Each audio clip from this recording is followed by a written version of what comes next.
All right, so a day before the parliament comes back from the break in the budget session, Vijay Mallya's passport has been revoked. It is obviously getting us a lot of political reactions, but legally and to put the story in perspective on what are the options before the government of India, what are the options before Vijay Mallya, let me just introduce our special guest on this broadcast, Mr. Amit Khemka. He's an advocate. He's joining me here in the Noida studio. Also, Dr. Shamsuddin Shams, former Additional Director of Enforcement Directorate. He's also here in the Noida studio. And Sujay Kantawala, another lawyer from Mumbai, is joining us on this broadcast. Let me first come to you, Dr. Shams. Vijay Mallya's passport has been revoked. The ED says that the government, they want him, his presence is needed for the investigation in this case. What are the cases, what are the sections that the ED is as of now looking into, and what would be the step next for the agency? See, as far as the investigation under PMLA is concerned, summons are issued under Section 50, subsection 2 of the PMLA. And the purpose of issuance of the summon is that the person should come and join investigation to tender his statement or produce documents. Now, under Section 50, subsection 2, there are two options. The investigating officer may ask the person that you appear in person, or he may say that you appear through an authorized representative. Okay. In this case, if he has been asked to appear in person, then he has to appear in person. All right. And the facts which are within his conscious knowledge have to be disclosed by Mr. Vijay Mallya himself. Okay, okay. Let me get Mr. Khemka in this. Mr. Khemka, this does mean it's a bold step from the government. They have suspended his passport. They've given him 4 weeks, or else his passport will be revoked. What does it now? What are the options before Mr. Mallya? He may argue that as of now, no case has been made out, and that he's not running away from the investigation. He's only asking for more time. Ankit, let us understand what it is all about. As soon as the passport of Mr. Mallya has been cancelled or revoked, he becomes a person without a passport. And technically speaking, he needs, in any foreign country, if he has to be, he needs a passport. And he doesn't have a passport. So had it been a case of me and you, the UK government would have immediately deported. It would not have been a case of extradition even. Absolutely. But that doesn't happen on the ground. When it comes to people like Lalit Modi or people like Mallya, a very strange argument is advanced by the UK government. That is what they did in the case of Lalit Modi. They said that we have granted him leave to be in our country for a while. Okay. So it doesn't matter whether he has the Indian passport or not, because this was the same case there also. He also doesn't have an Indian passport anymore. His passport is also revoked. And the pathetic situation is that there are 131 cases pending with UK authorities for extradition requests from Indian government, and none of them is coming forth. And above that, since 2002 till date, there has not been a single case. There have been total of 55 cases where the Indian government has been able to get extradition, but not one from UK, not even one from UK. Okay, so now let's just take a look at how strong the case against Vijay Mallya actually is, because that is the defense he's most likely to use if he goes and appeals in UK against the government's decision. In fact, what are the chances that Britain will pay heed to the Indian extradition request for this tycoon? According to the former Enforcement Directorate officers, India has a strong case where Mallya is concerned. As per the extradition law treaty signed in March 1994 between India and United Kingdom, any request for deportation has to be accompanied by an arrest warrant issued by a court. Mallya already has several arrest warrants against him. So that's point number one. What makes the case still stronger are the money laundering charges, considered an international offense against which the world as a whole is cracking down as we speak. You remember Panama leak papers. The treaty also says the United Kingdom can only deny extradition if it feels Mallya may be judged in an Indian court on the basis of his race, religion, nationality or political opinion, none of which ideally should apply in this case. But it's a strange word, as Mr. Khemka was also putting it, when it comes to the rich and powerful. Let me just quickly also get in Mr. Sujoy Kantawala from Mumbai. Mr. Kantawala, you know, all these things that we read out, it appears that the ED has a strong case for extradition of Mr. Mallya, but we have seen in the case of Lalit Modi also, before they go appeal, they say that they will be persecuted, it's political vendetta against them, and then as Mr. Khemka was putting it, they get that opportunity to stay in UK.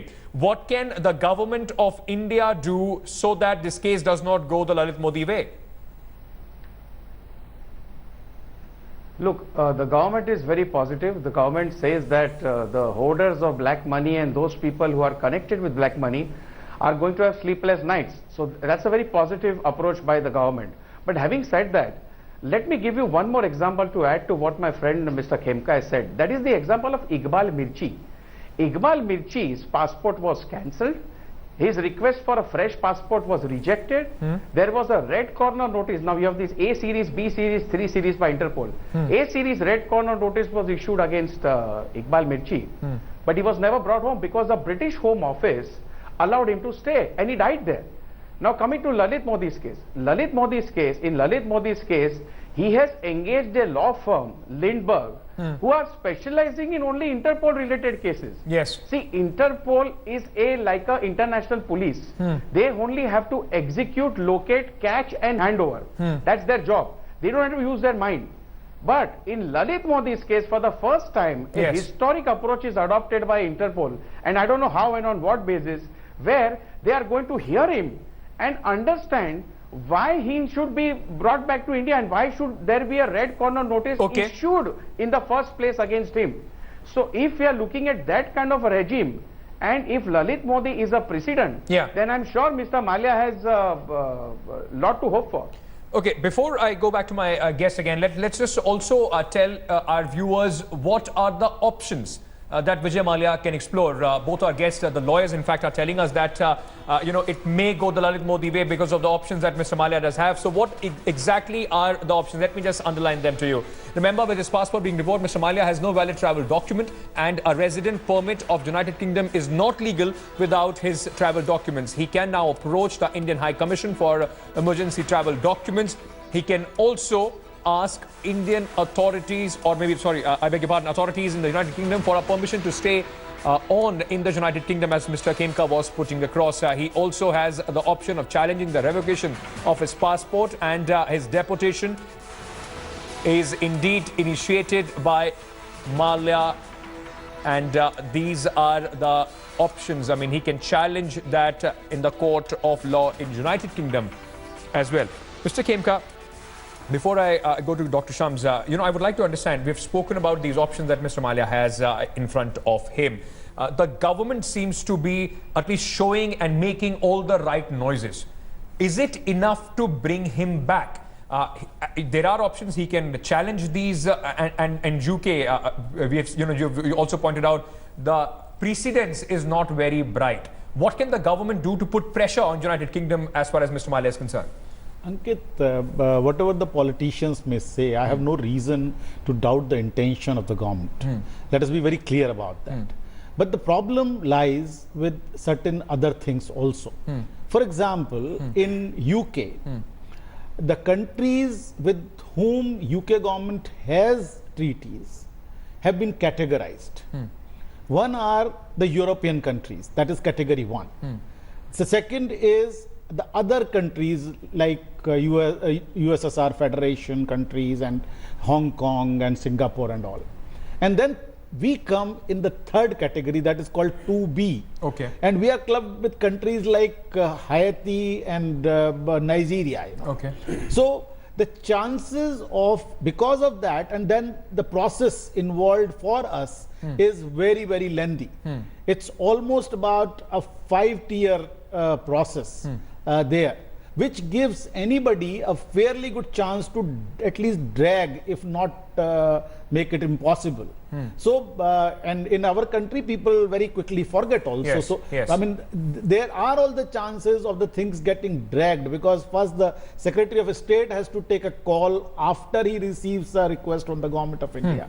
Then he will send it to a court. Okay. Then the court will issue a warrant. Then it will go for the preliminary hearing. Then it will go to the extradition court for extradition hearing. Yes. Then the High Court and then the Supreme Court. So it's something like this, that the process itself is so tardy that a person like me cannot hope for something very, very expeditiously. Yeah, and if you have the kind of money that you have, I mean, it becomes easy. Very quickly, sir, Dr. Shams, what can the Enforcement Directorate do now? If Vijay Mallya, despite all these steps, despite revocation of his passport, does not come back, he's not presenting himself before the Indian authorities, what are the options before ED? You see, first of all, he will have to respond to the summons issued by the ED.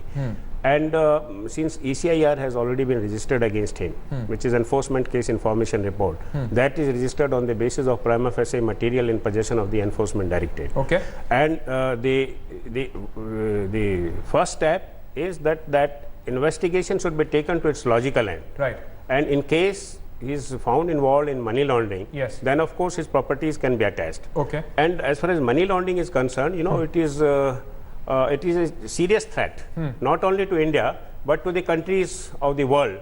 And therefore, I mean, mutual legal assistance treaty is there, and I hope and trust that the government of UK will comply. One more thing, let us not forget. Let us not forget that Mr. Mallya is doing it in a very methodical manner. Okay. He offers almost about 6,000 crores to Supreme Court. Yes. Now he tells the courts there that, look, they are after my life. Although I want to settle the things, it's only a question of money, but nobody is wanting to settle it. So it is more of a political or vendetta. That is how he will plead, or his lawyers will plead. Very important point you made there, Mr. Khemka. Let me just also quickly just sum up before I go back to our guest in Mumbai. In fact, what are the troubles that are ahead for Mr. Mallya? What's next for him? Malya's regular passport stands cancelled. He may lose the right to live in any other country. That means his travel will be restricted. Agencies can ask Interpol to issue a red corner notice. That means that wherever Mr. Mallya is seen, he should be arrested and brought to India and the authorities here for further investigation. Let me now just quickly cut across to my guest there in Mumbai. Sir, you know, as both our guests here in the studio was talking about, Mr. Mallya does have the muscle power, the money power to drag this process on for a while. But and he said that, you know, Mr. Khemka said that it's a very methodical approach that he is going for. He will possibly try and show that he's ready for a settlement. He is ready to work it out. But the government only seems to be interested for his head. In that case, what can the argument for the government of India if the case drags on in UK? Yeah, let me put it this way. He also has the option to challenge the order revoking his passport before the High Court. And if the High Court finds that because High Court will consider the judgments in the case of Menka Gandhi, 7 judges of the Supreme Court and Suresh Nanda, where they have held that passport is a fundamental right. So if it is proved that the revocation had no proximate nexus with the mischief which was sought to be achieved, in the sense only non-responding to the summons, then there is all possibility that the writ may be allowed and the order of revocation may be set aside. Because if the principles of natural justice are not followed as per the Passport Act, he may also succeed there. Secondly, what about the petition of the 17 banks in the Supreme Court? Yes. Now, if Mr. Mallya cannot travel and he cannot remain present, then that also will be in jeopardy, because the Supreme Court has ordered him to disclose his assets and all his family members' assets. See, all these issues are going to stare at the agencies, and therefore it is going to be a Herculean task to deal with all these issues. Plus, as far as England is concerned, they have strong human rights issues. So if at some stage, like for example Nadeem, you know, in the Gulshan Kumar murder case, the music composer Nadeem, they could not extradite him because he raised those issues over there. And so he is still living in UK despite being accused in a seriously very important murder case. That's right. So all these issues will have to be considered.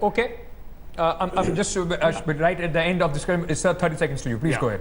In fact, I would like to clarify that the offense of money laundering is more serious than a heinous offense like murder. Okay. And here, I mean, it is viewed more seriously by all nations of the world. Well, we are And, hoping that that is how the UK government looks at it. But it seems, and after being enlightened by our guest here, that Mr. Mallya has not run out of option. It's not game over. It may be a hurdle for Mr. Mallya, but not game over for him as of now. Thank you so much to all our guests, Mr.